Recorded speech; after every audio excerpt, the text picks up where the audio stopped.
கொடுக்கிறான். ஒரு முறை அல்லாஹ்வுடைய தூதர் ஸல்லல்லாஹு அலைஹி வஸல்லம் அவர்கள் நபி தோழர்கள் அமர்ந்திருக்கக்கூடிய அவையிலே கேட்கிறார்கள், மன் அஸ்பஹ மின்குமுல் யௌம ஸாயிமா, இன்று உங்களில் யார் நோன்போடு இருப்பது என்று கேட்கிறார்கள்.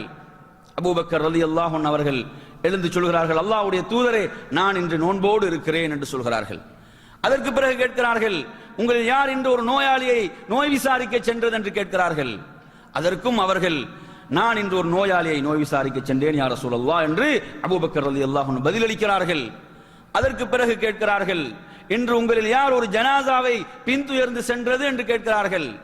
அதற்கும் அபூபக்கர் ரலியல்லாஹு அவர்கள் நான் இன்று ஒரு ஜனாசாவை பின்துயர்ந்து சென்றேன் யா ரசூலல்லாஹ். இன்று உங்களில் யார் ஒரு ஏழைக்கு உணவளித்தது என்று கேட்கிறார்கள். அதற்கும் அபூபக்கர் ரலியல்லாஹு அவர்கள் நான் இன்று ஒரு ஏழைக்கு உணவளித்தேன் யா ரசூலல்லாஹ். நினைச்சு பாருங்க, இந்த விஷயங்கள் எல்லாம் ஒரே நாளிலே ஒரு மனிதனுடைய விடயத்தில் இவைகள் எல்லாம் அமைந்து விடுகின்ற போது அவர் சுவர்க்கத்தில் நுழைந்து விடுவார் என்று நபிகள் நாயகம் ஸல்லல்லாஹு அலைஹி வஸல்லம் அவர்கள் நன்மாராயம் வழங்குகிறார்கள். அருமையானவர்களே, அல்லாஹ்வுடைய அருள் இதற்கு வேண்டும்.